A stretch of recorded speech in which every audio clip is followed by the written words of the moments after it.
Let's just take a moment to have a talk about Sean Diddy Combs. His name, that once symbolized success, influence, and extravagance, is making buzz all over the internet. This man who helped define hip-hop, fashion, and business is fighting for his freedom against some of the darkest allegations. Imagine. But how did he get here? How did Diddy go from building an empire to being at the center of a scandal that's pulling more people down with him?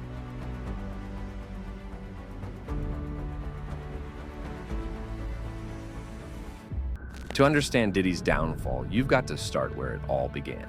Harlem, 1969. His father was murdered when he was just 2, leaving Diddy to be raised by his mother. The streets could have swallowed him up, but Diddy wasn't going to let that happen. From a young age, he wasn't just surviving, he was escaping. By the time he hit Howard University, he wasn't your typical student. He was making moves, throwing legendary parties, and connecting with the right people.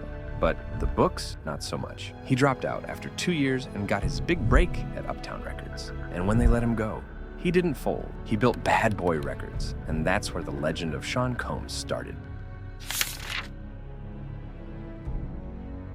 You can't talk about Diddy without talking about Bad Boy Records. The label changed the game. When the notorious B.I.G. dropped Ready to Die, it wasn't just Biggie that became a legend. Diddy was the man behind the curtain, orchestrating everything. He was on top of the world, but even at the height of his success, the whispers started. The East Coast-West Coast feud put a spotlight on Diddy, and when both Tupac and Biggie were murdered, the whispers got louder. Diddy kept moving forward. Sean John, multi-million-dollar deals with C-Rock, and turning himself into a cultural icon. But behind the scenes, rumors of his manipulation, control, and troubling behavior were becoming harder to ignore. As always, the success was real, but so were the shadows. In September 2024, the walls started to close in. Federal agents raided Diddy's homes in Miami and Los Angeles, and what they found, it was worse than anyone could have imagined. We're talking over 1,000 bottles of baby oil, piles of cocaine, methamphetamine, and everything needed for what Diddy himself allegedly called freak-off parties. These weren't your average wild parties. According to multiple testimonies, women were lured in, drugged, and coerced into sexual acts. The worst part? Diddy reportedly filmed it all, keeping the tapes as leverage to control or silence the women involved. It wasn't just Diddy. His staff played a role too, booking the hotels, supplying the drugs, and cleaning up after the chaos. This wasn't some spur-of-the-moment party scene. This was a calculated system of abuse.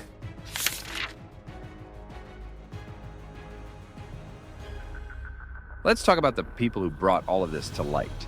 The first big hit came when Cassie Ventura, Diddy's longtime girlfriend, spoke out in late 2023. Behind the glamorous photos and appearances was a woman enduring years of abuse, physical, sexual, and emotional. Cassie's lawsuit exposed how Diddy allegedly abused her, forcing her into degrading sexual situations with other men while he filmed it. The lawsuit was quickly settled, but the damage was done. The floodgates had opened. Next came Thalia Graves, who accused Diddy of sexual assault dating back to 2001. Like Cassie, Graves claimed she was drugged, assaulted, and filmed without her consent. And she wasn't alone. More women have come forward, each telling stories that fit a terrifying pattern: manipulation, coercion, and control. So what's Diddy's defense looking like? His lawyer, Mark Agnifilo, is claiming that these women were consenting adults and that while the parties might have been wild, they weren't illegal. Agnifilo is pushing back hard against the sex trafficking charges, arguing that the government is overreaching. But here's the thing, the prosecution isn't backing down. They're saying Diddy used coercion, threats, and violence to control these women. The court even denied Diddy bail, and that's huge. The reason? They're worried that with his money and influence, he could tamper with witnesses or obstruct the investigation. This case is about more than just the freak-off parties. There are serious accusations of physical violence, like the one from Cassie, who detailed horrific abuse in her lawsuit. She may have settled, but her story has become a cornerstone in this case. Here's where it gets even darker. Prosecutors are saying that the Diddy's empire wasn't just about music, vodka, and fashion. According to them, Bad Boy Records, his media companies, and other businesses were part of a criminal enterprise designed to protect and facilitate his abusive behavior. Think about it. Diddy's assistants, security team, and other staff were allegedly helping him book hotels, supply drugs, and even clean up after these freak-off parties. This wasn't just a man behaving badly, it was a system built to conceal the worst of it. The feds are calling it racketeering, and if they can prove that this was a coordinated effort, Diddy could be facing far more than just a few years in prison. But here's where it gets even more explosive. Rumors are flying about secret tapes, and these tapes allegedly don't just show Diddy. Some of the world's biggest celebrities, and even royalty, might be on those tapes, filmed at Diddy's infamous parties. Prince Harry's name has even been thrown into the mix, though there's no direct evidence linking him to anything illegal. But just the association? That's enough to send shockwaves through the media. Then there's Justin Bieber and Usher, both mentored by Diddy. Right now, they're keeping quiet, but old videos of Bieber at Diddy's parties are resurfacing, raising more than a few questions. Bieber and Usher, two huge stars who owe part of their rise to Diddy, are in a tough spot right now. They haven't said a word since the scandal broke. No one's saying they're involved in the abuse. But the fact that they're distancing themselves is raising eyebrows. Were they in the wrong place at the wrong time? Or did they know more than they're letting on? As more details come to light, those questions are only going to get louder. Diddy's legacy isn't just crumbling, it's going up in flames.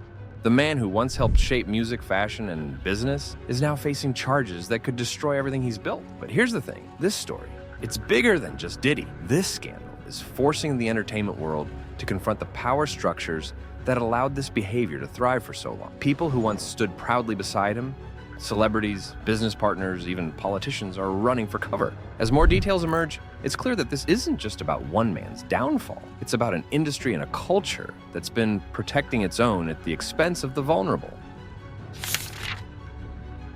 So where do we go from here? Diddy is facing 32 felony charges, from sex trafficking to racketeering, and his legal battles are far from over. But the real question?